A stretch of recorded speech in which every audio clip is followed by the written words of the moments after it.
Queridos oyentes, estamos aquí donde leer y escuchar es aprender, con los libros de la vieja escuela a tu alcance y donde quieras. Les hablan sus queridos locutores, las grandes voces de los libros, y en presencia de la maravillosa Carla, el espléndido Snyder, la magnífica Juliana y la grandiosa, linda pero inteligente Juli Vázquez. Les tenemos un libro espectacular que les vamos a enseñar a continuación. Esta magna obra proviene de un gran escritor, el cual ha sido muy reconocido a nivel mundial. No se imaginan quién es, ¿verdad? Pues trata nada más y nada menos del señor Gabriel José de la Concordia García Márquez, más conocido como Gabo Hipocorístico. Bueno, Juli, pero debo aclarar que este apodo fue dado por el periodista Eduardo Salameo y también Gabito, que fue dado por La Guajira. Bueno, ¿qué tal si iniciamos con la obra no solamente reconocida por Colombia, sino también por toda Latinoamérica, llamada 100 años de soledad, que fue como un golpe de historia literal en el momento en que fue publicada hacia el mundo y todavía en la vida educativa? Leer y escuchar es aprender con los libros de la vieja escuela a tu alcance donde quieras. Muy buenos días, queridos oyentes, estamos aquí en la emisora donde leer es aprender, los libros de la vieja escuela. Hoy entraremos más a fondo del libro 100 años de soledad, el cual es un libro que se ha destacado a nivel mundial, que fue dedicado a Yomi García Scott y María Luisa Lió. El libro comienza hablando de María de Macondo, donde se dice que era una aldea de 20 casas de barro y caña brava, que fue fundado por José Arcadio Buendía, que estaba casado con Úrsula Iguarán. Al principio todo era reciente. En el mes de marzo llegaron los gitanos a Macondo vendiendo artilugios, y su jefe era Melquiades. Él venía una vez al año, llegó con un imán que hacía cosas grandes. La gente se maravilló de esto, y José Arcadio Buendía pensó que con esto podía sacar oro, pero la verdad es que no servía para eso, y lo único que desenterró fue una armadura del siglo XX. Luego llegaron con más objetos, tales como una lupa y un catalejo. José Arcadio Buendía pretendía que con esa lupa se usaría para las cosas militares, mapas portugueses y varios instrumentos de navegación. Quiero recalcar que José Arcadio Buendía era un hombre que no se rendía. Fue aquel que creó Macondo, lo fundó y además se caracterizaba por ser soñador. ¿Verdad que sí, Juliana? Y pensar más allá de las cosas en el transcurso del tiempo y de escucharlo siempre. Vamos a entrar un poco en esta hermosa historia y sus personajes. Con estos implementos José Arcadio trataba de descubrir poco a poco a su paso. En ocasiones se quemó y casi quema su hogar. Decidió hacer un manual y lo envió con un mensajero, pero nunca dieron respuesta. El cabecilla Melquiades, por ser honrado, devolvió sus doblones. José Arcadio Buendía pasó días haciendo sus experimentos. Pudo concluir que la tierra era redonda como una naranja. El gitano Melquiades había viajado a través del mundo, pero cada vez se envejecía más y más. En sus viajes múltiples se enfermó. Entonces lo seguían a diario. El libro dice en una frase que Nostradamus, nos hablan de que él tenía las claves de Nostradamus. Quiero hacer énfasis acá, un poco para que hablemos de este personaje. Su nombre completo es Michel de Porce Nostradamus. Él nació el 14 de diciembre de 1503, fue un médico considerado uno de los más grandes proféticos, como entre sus profecías más grandes y asombrosas fueron: Nostradamus afirmó que antes de la Tercera Guerra Mundial había un holocausto nuclear. Profetizó muertes de papas y cosas así. Entonces nos preguntamos, queridos oyentes, ¿por qué será que este libro nos habla de Nostradamus? Pues considero que Melquiades viajó mucho y al hacer esta trayectoria descubrió conocimientos que le ayudaron más adelante. Melquiades era viejo, vestía bien, pero ya estaba cansado y amargado, que hasta sus dientes se estaban dañando poco a poco. Tenía escorbuto. Pasa a ser una enfermedad que dan los dientes por falta de vitamina C, que se contrae en barcos, ya que las frutas y verduras se vuelven perecederas. No podían ser almacenadas durante mucho tiempo. Los niños estaban contentos con Melquiades, ya que se quedaron asombrados con sus relatos fantásticos. De lo contrario, Úrsula quedó impregnada con un olor a demonio de un frasco que se rompió.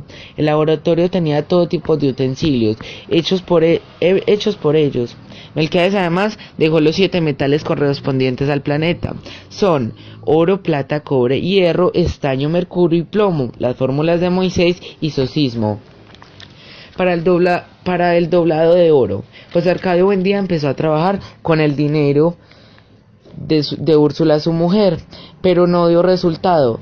Los 30 doblones de oro se dañaron. Cuando Melquiades regresó, llegó renovado con dentadura y todo joven, pero al contarle el mecanismo de su dentadura a José Arcadio Buendía, él vio que alrededor estaba pasando cosas grandes. José Arcadio se portaba de una forma sencilla y bien ante los ojos de la comunidad, ya que lo ayudaban.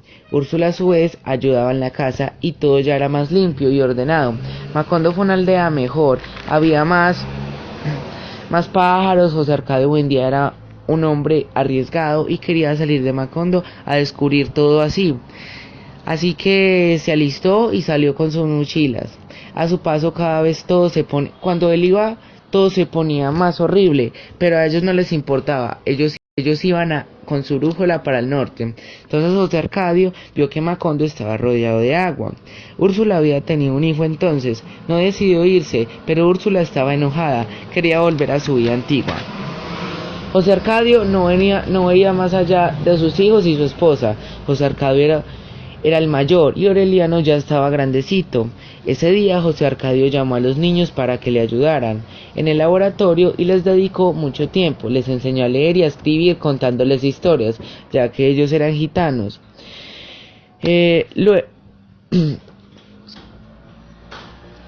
Los gitanos habían creado más cosas como máquinas múltiples. Un gitano confesó a José Arcadio Buendía que Melquiades se había muerto. José Arcadio Buendía quedó perplejo. Luego le explicaron que Melquiades había tenido fiebres y que por eso lo arrojaron al mar. ¿Qué tal? ¿Cómo lo ven? A los niños no les importó. Querían ir a un lugar donde se decía que había algo muy grande. José Arcadio pagó mucho dinero y ellos les mostraron un enorme bloque de agujas. Hasta José Arcadio se asombró y pensó que era un diamante gigante, pero le corrigieron que era un hielo. Él pagó 5 reales para tocarlo y vio que era fascinante, diciendo: "Este es el gran invento de nuestro tiempo". Conoceremos un personaje llamado Francis Drake. Su nombre completo es Sir Francis Drake. Nació en 1543 en Portobelo, Inglaterra. Fue un corsario inglés, explorador, asaltó a Riohacha en el siglo XVI. La bisabuela de Úrsula tenía pesadillas, ya que los estampidos de los cañones la quemaron fuertemente y ella quedó mal. Por eso se fue a vivir a un rancho. José Arcadio Buendía y el bisabuelo de Úrsula establecieron una sociedad que en pocos años hicieron una fortuna. Luego, el tataranieto se casó con la tataranieta de Aragonés. Por eso, cada vez que Úrsula salía de casillas con las locuras de su marido, saltaba por encima de los 300 años y maldecía a la hora en que Francis Drake asaltó a Riohacha. Pues ellos eran primos, se casaron. José Arcadio Buendía con 19 años y cuando se casaron hicieron una fiesta grande. Su madre le fabricó unos pantalones con correas para que José Arcadio Buendía no la violara dormida, ya que se creía que entre familia podrían hacer conmutaciones, entre ellos colas de cerdo, y había rumores de que ella no había tenido relaciones. José Arcadio estaba en una pelea de gallos, y de pronto el gallo de José Arcadio Buendía mató al de Prudencia Aguilar. Acá conoceremos a otro personaje. Habitaba en el pueblo de José Arcadio Buendía. Él se burló porque su mujer no había tenido relaciones con él, y José Arcadio lo mató con una lanza en la garganta. Qué cruel fue, ¿verdad? Prudencia Aguilar los atormentaba y hasta no los dejaba dormir, así que José Arcadio Buendía se fue de esa sierra. Pero antes de eso, él hizo como un pacto y enterró la lanza y a cada gallo lo desgolló. Se fueron con otras familias, partieron en el camino. No les fue tan bien, comían carne de mico y caldo de culebra.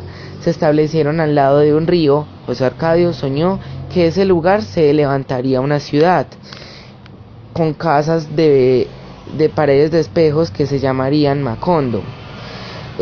No comprendió el sueño hasta que entendió que luego se podría crear bloques de hielo. José Arcadio se convertía en hombre. Úrsula quedó embarazada. Conoceremos una nueva mujer llamada Pilar Ternera, que empezaba a tener sexo con José Arcadio. José Arcadio Buendía creaba inventos de alquimia. Un jueves de enero nació Amaranta, la tercera hija de Úrsula, a las 2 de la mañana. José Arcadio se enamoró de una gitana donde tuvieron relaciones y se fugó con la chica y los gitanos con un trapo rojo en la cabeza. Qué inteligente fue José Arcadio. Úrsula, su madre, se fue detrás de él, buscándolo. José Arcadio Buendía reunió unos hombres para ir detrás de su mujer. A los 5 meses, sin su hijo, llegó Úrsula, pero con mucha gente iguales a ellos. Pues les quiero decir, queridos oyentes, que acá terminamos, pero de pronto les traeremos la segunda parte. Gracias por escucharnos. Siempre escuche los libros de la vieja escuela, siempre a tu alcance, donde leer es aprender. Muchísimas gracias. Pilar Ternera tuvo un hijo. A los 2 meses de nacido, lo llevó a la casa de sus abuelos. Úrsula y José Arcadio lo recibieron de muy mala gana. Su nombre es José Arcadio, pero terminaron llamándolo Arcadio. Los niños lo cuidaban una india que llegó a Macondo con un hermano huyendo de la peste e insomnio. Úrsula comenzó en un negocio de animalitos de caramelo. Por otro lado, Arcadio y Amaranta hablaron la lengua guajira y comían cosas extrañas. Siempre todo debía ser consultado con José Arcadio Buendía, pues era como una autoridad. Luego llegaron los gitanos saltimbanquis. Úrsula consideró que le podían dar razón de José Arcadio. Por otro lado, Úrsula era la encargada de la economía familiar, pues estaba vendiendo galletas y peces azucarados. Mientras tanto, Aureliano mantenía siempre en el laboratorio en oficios de platería. José Arcadio Buendía le dio llaves a Aureliano y dinero y éste los utilizó. Un domingo llegó Rebeca. Voy a hacer un énfasis aquí. Conoceremos un personaje el cual es llamado Rebeca y tenía 11 años de edad. Llegaron con una carta y la niña era un tanto tímida. Se puede decir que ni hablaba. Llegó con un talego de huesos, con los huesos de su padre. Rebeca era prima de Úrsula, en 2º grado. Se chupaba el dedo, comía tierra y la única forma de quitarle el vicio fue a punta de correazos. Úrsula amplió la casa, porque estaban muy estrechos. La casa quedó así. Le construyó una sala formal, un corredor, 9 dormitorios, ventanas y un comedor. El corredor era largo y protegido. Fue una casa acogedora para todos. Llegó don Apolinar Moscote, el cual fue un hombre que vino con escoltas, mandado por el gobierno, y llegó mandando que las casas se pintaran de un color azul. Se molestó mucho y le hizo retirar los soldados. Llegó con sus hijas y Aureliano quedó flechado de Remedios, la hija menor del corregidor. Acá conoceremos un nuevo amor. Gracias.